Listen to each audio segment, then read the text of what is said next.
special committee to be formed to tackle local rice shortage.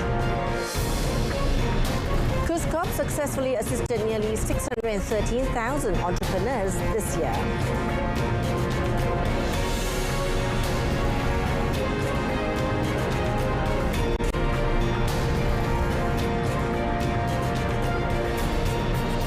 Good evening, Assalamualaikum Malaysia Madani. Thank you for joining us. I'm Jessica Lee and you're watching Malaysia Tonight.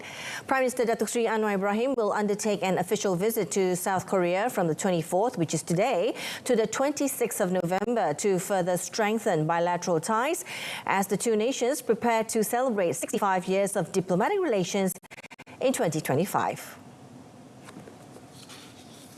In a statement, the Foreign Ministry said the Premier's first official visit to South Korea since assuming office in November 2022 is at the invitation of South Korean President Yoon Suk-yeol.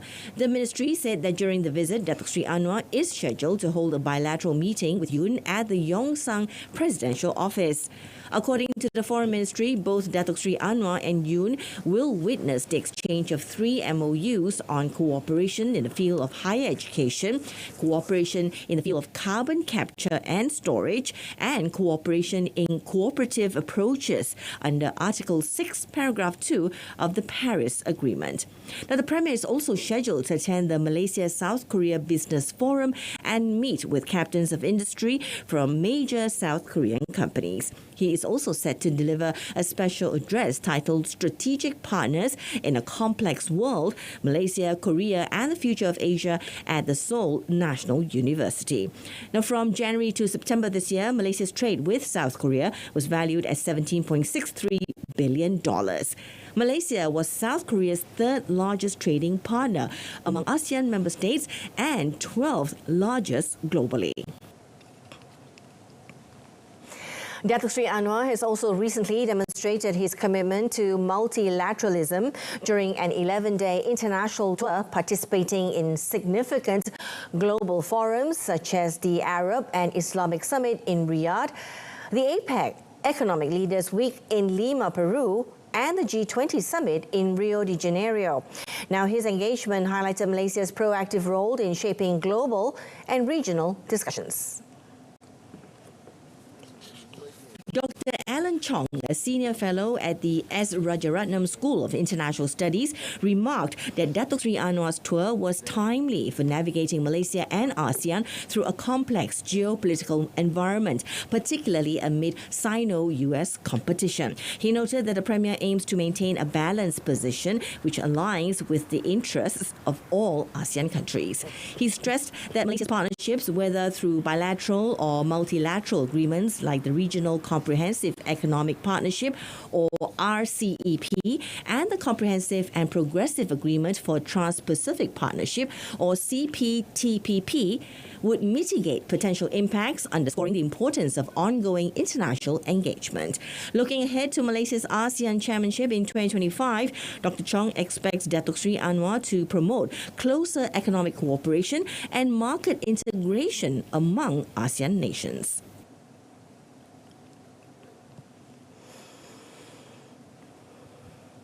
A special committee is being formed to tackle the ongoing shortage of locally produced white rice. Agriculture and Food Security Minister Datuk Seri Muhammad Sabu said the ministry is collaborating with various parties, including the Domestic Trade and Cost of Living Ministry, to resolve the issue. Dan kita akan cari jalan yang terbaik dan libat urus sedang dibuat dengan beberapa kementerian, di antaranya dengan Kementerian KPDN bersama dan juga Kementerian KPKM supaya kita dapat cari jalan yang terbaik untuk hadapi masalah beras. Beras ada, cuma kekurangan beras itu. He added that the ministry is also actively promoting large-scale Sekinchan-style paddy cultivation to boost rice production. Now, efforts are also underway to transform agencies and organizations involved in rice production, including the National Farmers Organization, to address the shortage. The Ministry of Entrepreneur and Cooperative Development, or KUSKOP, has successfully supported 612,692 entrepreneurs with 6.45 billion ringgit in financing from January to September 2024. Minister Datuk Iwan Benedict noted that beneficiaries included MSMEs, cooperatives, social enterprises and hawkers nationwide. Now, these entrepreneurs benefited from 206 ministry programs encompassing financing, capacity building, digitalization and market access expansion.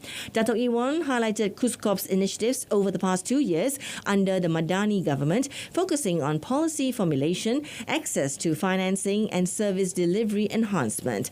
Now, this year, the Village Guest Premises Development Program was introduced, enhancing rural trader infrastructure in Sabah and Sarawak with 19 million ringgit allocated for 92 sites. In financing, KUSKOP distributed 6.45 billion ringgit to 265,325 entrepreneurs through various MSME financing schemes. Elsewhere, the Madani sale recorded 8.54 million ringgit in sales, benefiting 254,568 users across 95 programs. The training efforts, meanwhile, helped 8,308 entrepreneurs with business skills, and KUSKOP facilitated international trade missions for halal vendors, resulting in 1.53 billion ringgit in sales potential from 16 missions involving 289 entrepreneurs. Now, there is no room for complacency among civil servants under the new Public Service Remuneration System, or the SSPA. Chief Secretary to the Government, Tan Sri Shamsul Azri Abu Bakar, called on civil servants to improve the quality of work, commitment and dedication. He said a new era of public service was explored and strengthened by the SSPA, which focused on the welfare and well-being of civil servants. SSPA also aims to trigger a surge in motivation in improving the efficiency of service delivery. Dengan sistem gaji progresif di bawah SSPA, produktiviti mestilah ditingkatkan. Tiada ruang untuk pejabat awam yang malas, culas dan cuai, dan tiada lagi alasan untuk berada di takuk lama tanpa inovasi, tanpa perubahan dan tanpa pembaruan.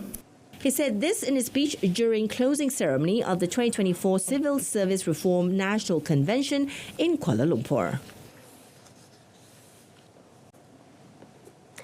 Now, the local rubber market is anticipated to trade sideways with a slight upward bias due to the northeast monsoon, which may last several months. Industry expert Dennis Lowe noted that while stock replenishment is essential, the need for additional stocking poses a significant challenge due to the forecasted bad weather. Now, according to Lowe, if the Thai Meteorological Department's predictions are accurate, the strengthening northeast monsoon is expected to bring heavy rains to southern Thailand, leading to increased wave activity in the upper and lower Gulf of Thailand. He warned that flooding could severely impact rubber production, leading to cautious trading in the market next week amidst sluggish demand. Now, Lowe also pointed out that European markets have hit a 3-month low due to intensified tensions in the Ukraine-Russia conflict, prompting investors to seek safe haven assets. Meanwhile, oil prices have surged amid fears of supply disruptions. The Malaysian Rubber Glove Manufacturers Association, or MARCMA, meanwhile stated that local rubber prices will continue to be influenced by the regional rubber futures markets, the stronger ringgit against the US dollar, benchmark crude oil prices, and ongoing concerns regarding global natural rubber shortages. Market operators will closely monitor developments regarding US interest rates, Chinese fiscal stimulus, and geopolitical tensions in West Asia and Eastern Europe. The crude palm oil or CPO futures contract on Bursa Malaysia derivatives is expected to trade with a bullish bias next week, driven by potential bargain buying activity after the recent sell down. Now, palm oil trader David Ng said expectation of a weaker production may lift sentiment in the market. Elaborating further, David said this would happen as the market is entering into a seasonally lower production period for palm oil. He said traders expect prices to trend between 4,600 and 4,900 ringgit per tonne next week. Meanwhile, Interbank Group of Companies senior palm oil trader Jim Tay said the CPO futures contract is expected to trade lower in the coming week due to profit-taking activity following recent rallies. He said physical demand for CPO would come from India, China, Pakistan, West Asian countries, the United States and Europe. Now, on a Friday-to-Friday basis, the new spot month December 2024 contract decreased by 329 ringgit to 4,790 ringgit per tonne. January 2025 dropped by 374 ringgit to 4,714 ringgit per tonne. And February 2025 shrank by 411 ringgit to 4,642 ringgit per tonne. Meanwhile, the March 2025 contract lost 405 ringgit to 4,547 ringgit per tonne, and April 2025 retreated 372 ringgit to 4,458 ringgit per tonne. The new month May 2025 contract stood at 4,373 ringgit a tonne. The total weekly volume decreased to 532,086 lots from 624,489 lots in the preceding week, while open interest fell to 239,910 contracts from 253,114 contracts a week earlier.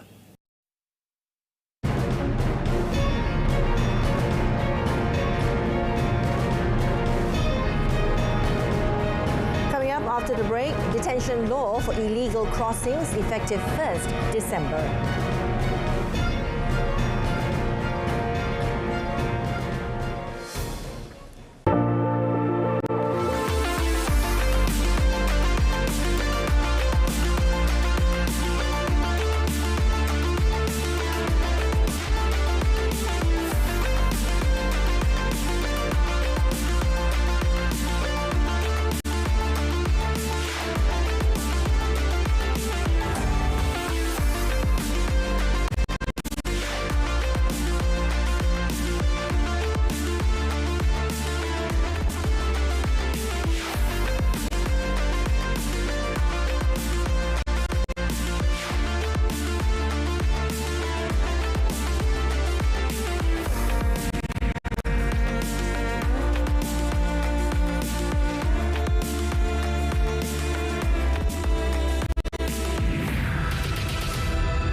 The law permitting the detention of Malaysians using illegal routes along the Sungai Golok Rantau Panjang crossing set to take effect beginning 1st of December. Now, the new law applies to everyone, including school students.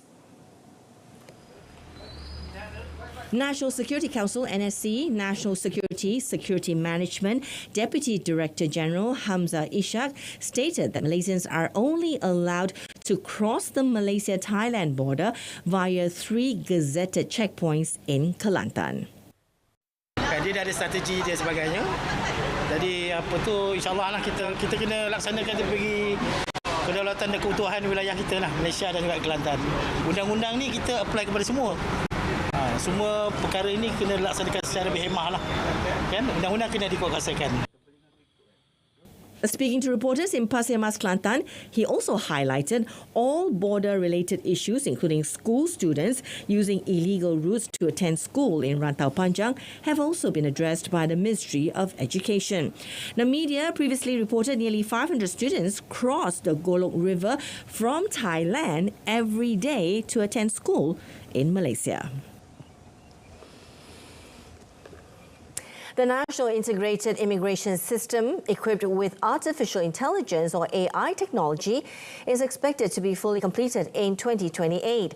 Immigration Director General Datuk Zakaria Shaban said the first phase of the system is expected to be completed in 2026, thus giving new life to increasing the efficiency of immigration services as a whole.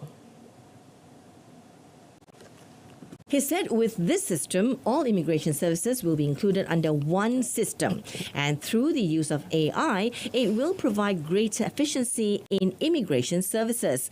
Now, he further noted that the system would be integrated with data from agencies such as the National Registration Department or the Royal Malaysian Police. On another note, Datuk Zakaria said about 90% of Immigration Department services are now carried out online and digitally, including the implementation of Temporary Work Visit Pass or the PLKS applications, the applications for passport renewal and visa applications. He said e-PLKS for foreign workers are issued online. Then the individual can print the pass themselves without having to go to the immigration office to facilitate matters. The immigration DG said as of October this year, Malaysia had received more than 30 million foreign visitors, and his department expects the number to reach 33 million by the end of this year. Communications Minister Fahmi Fadil has called on telecommunication companies or telcos to devise the best mechanism to provide better and more affordable internet packages for taxis and e-hailing drivers. Now, he says such a move is necessary given that this group extensively uses internet data, which would help ease their financial burden. 150 drivers would be among the first to be included in this pilot initiative.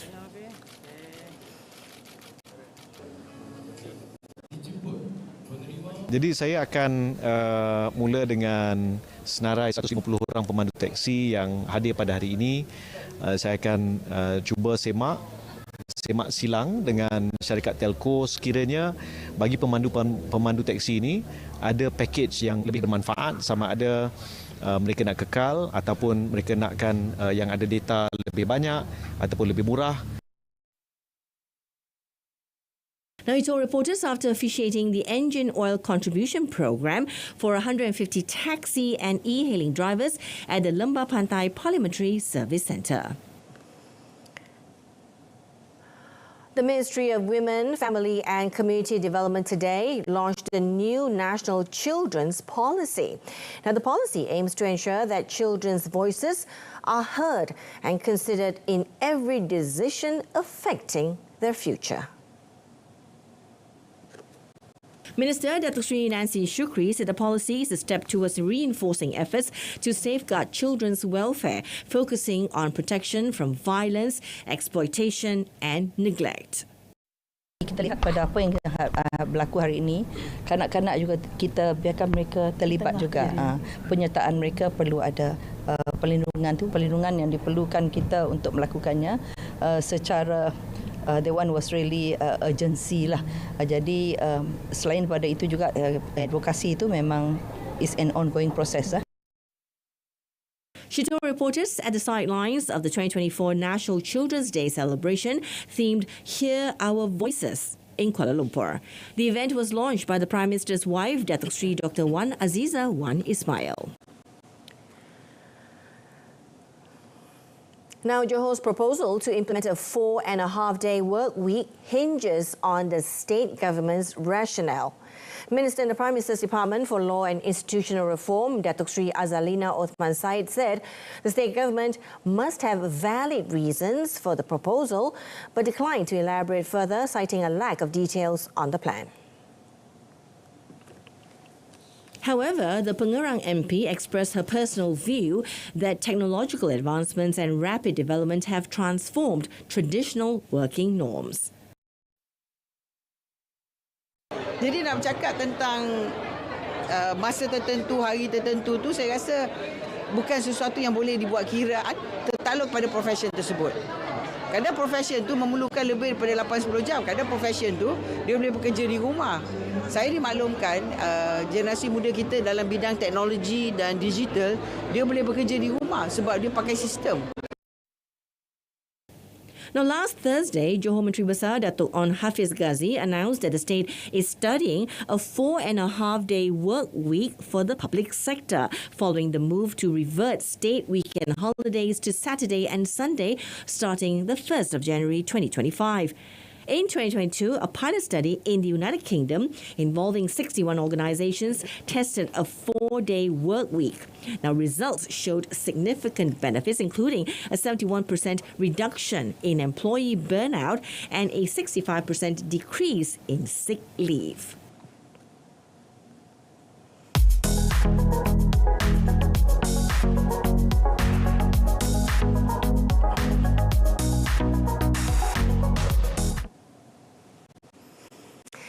Malaysia and Indonesia are vital in supporting Palestine, as highlighted by Professor Sudarnoto Abdul Hakim of Sharif Hidayatullah State Islamic University. Now, both nations, prominent members of the Organization of Islamic Cooperation, or OIC, have shown consistent diplomatic and humanitarian support for Palestine.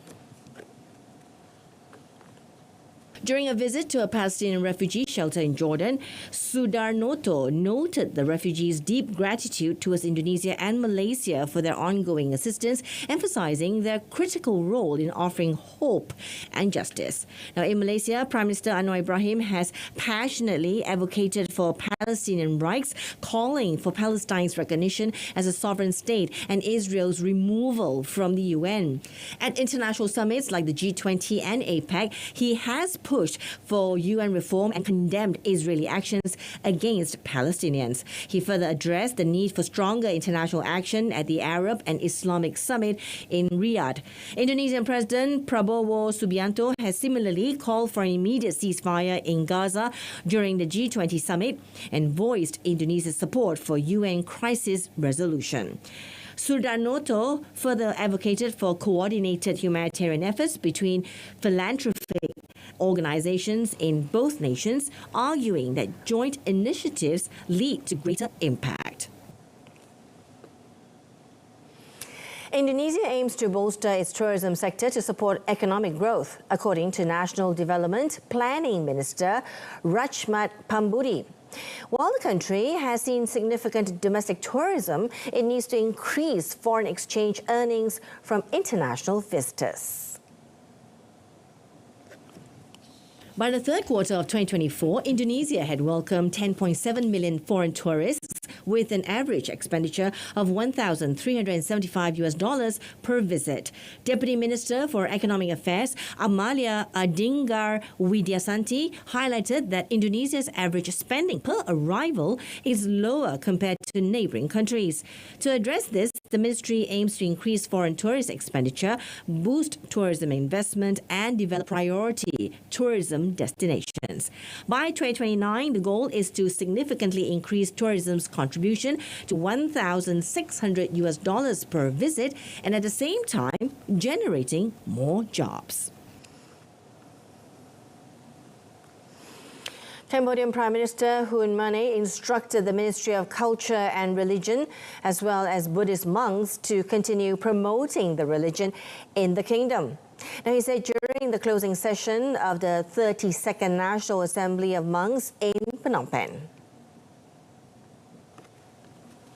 In his address, Hun underscored the essential role of religion in upholding Khmer culture and ethical values. He also urged the relevant ministry and institutions to focus on digital skills to monks in response to Cambodia's digital government policy 2022-2035. He highlighted the interconnection between political stability, religious trust, and national development, noting that cultural identity must be preserved amid modern advancements.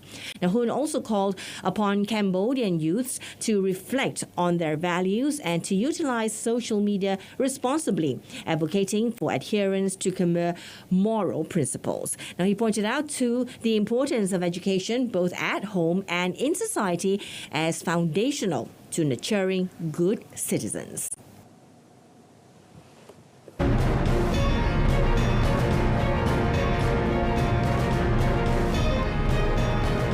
Up next in sports, Pahang settled for draw in Malaysia Cup after last-minute slip-up.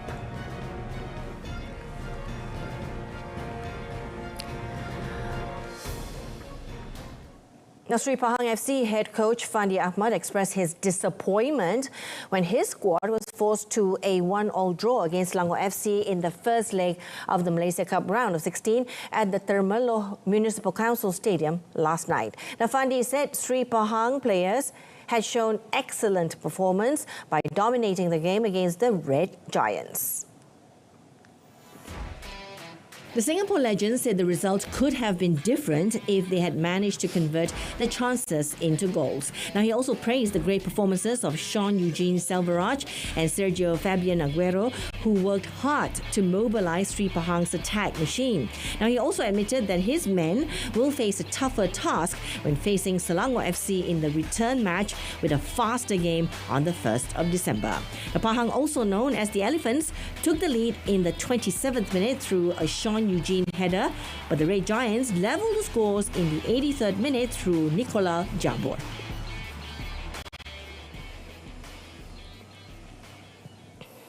Now, Manchester City are in uncharted territory after a 4-0 thrashing by Tottenham inflicted a 5th consecutive defeat on the English champions and ended a 52-game unbeaten home run. Pep Guardiola's men did start strongly as Guillermo Vicario denied Erling Haaland and the Norwegian had another shot deflected wide. But the momentum of the match completely swung on Tottenham's first serious attack after 13 minutes. Dejan Kulusevski's teasing cross picked out James Maddison, who applied a cool first-time finish. Now, Son Heung-min's inventive pass freed the England international inside the box, and he dinked the ball over the advancing Ederson to double Spurs' lead. The Spurs quashed any idea of a comeback 7 minutes into the second period. The excellent Kulusevski crossed for Dominic Solanke, and he patiently laid the ball back for Pedro Porro to blast home from close range. Manchester City were hit with one final sucker punch as Timo Werner eased past Kyle Walker and crossed for Brennan Johnson to tap home at the far post. Now, City's first defeat on home soil from open play since the eve of 2022 World Cup leaves them still 5 points adrift of Premier League leaders Liverpool, who play their game in hand at Southampton tonight.